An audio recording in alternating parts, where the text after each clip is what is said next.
Apa yang dimaksud dengan motor pembakaran dalam? Motor pembakaran dalam merupakan motor yang mengubah energi kimia menjadi energi mekanik melalui sebuah pembakaran internal. Kata motor sendiri diartikan sebagai mesin penggerak, dan kata pembakaran dalam berarti pembakarannya terjadi secara internal.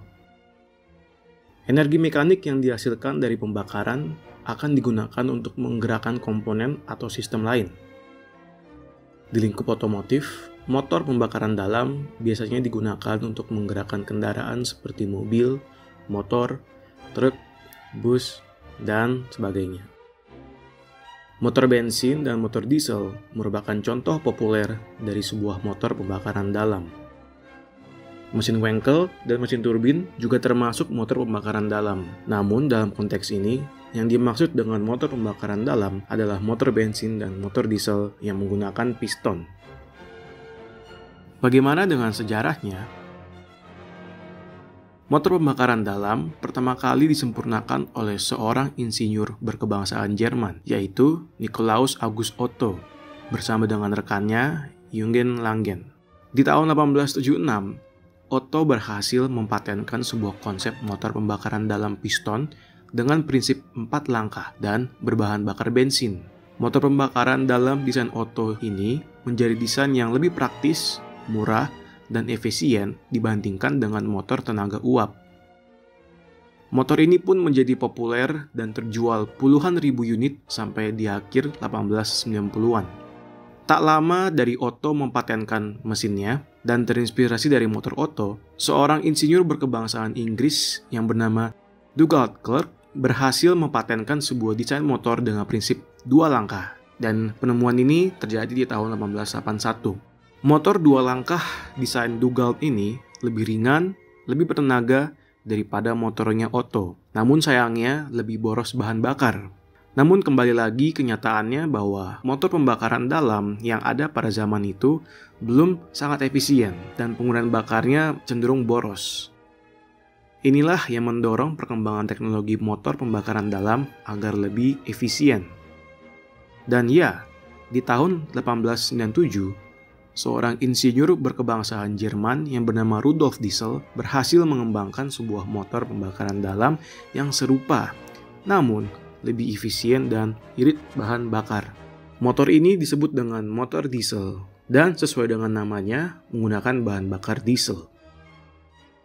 Bagaimana perkembangannya? Peredaran dan perkembangan motor pembakaran dalam mulai tumbuh di awal abad ke-20. Pada waktu itu, motor pembakaran dalam sudah banyak diaplikasikan ke dalam banyak hal. Contoh, untuk keperluan komersil, untuk keperluan industri, dan yang paling populer adalah untuk keperluan transportasi. Pada waktu itu, jumlah penggunaan motor pembakaran dalam untuk transportasi oleh masyarakat memang masih belum sebanyak yang kita lihat di zaman sekarang.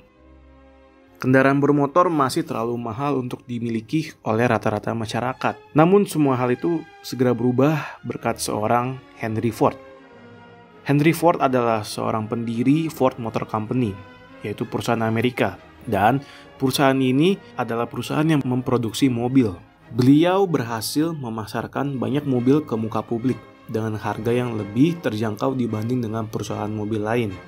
Dengan banyaknya mobil yang terjual, maka semakin banyak juga motor pembakaran dalam yang terproduksi dan beredar di masyarakat. Karena aksinya ini, perusahaan mobil dan motor di seluruh dunia jadi terdorong untuk melakukan hal yang sama. Sebab jika sebuah perusahaan bisa menjual banyak produk, maka mereka bisa mendapatkan keuntungan yang lebih banyak. Karena itu, persaingan, perlombaan dalam perkembangan motor pembakaran dalam jadi terpicu. Dan karena adanya persaingan ini, teknologi motor pembakaran menjadi semakin berkembang. Selain itu, perkembangan teknologi motor pembakaran dalam juga banyak terpengaruh akibat adanya peristiwa Perang Dunia. Perang Dunia Pertama dan Perang Dunia Kedua membuat banyak perusahaan-perusahaan keinsinyuran diambil alih oleh negaranya masing-masing untuk mengalokasikan sumber daya mereka agar dapat memproduksi kendaraan perang, pesawat, kapal, dan senjata. Dan karena adanya persaingan perang di mana-mana, banyak negara-negara menginginkan kendaraan yang lebih hemat bahan bakar, lebih tangguh, pesawat tempur yang lebih cepat, dan mesin-mesin yang bertenaga. Hal tersebut tentunya akan mengakibatkan banyak eksperimen-eksperimen dan pengembangan-pengembangan langsung terhadap motor pembakaran dalam. Dan sejak itulah motor pembakaran dalam menjadi semakin berguna di muka publik.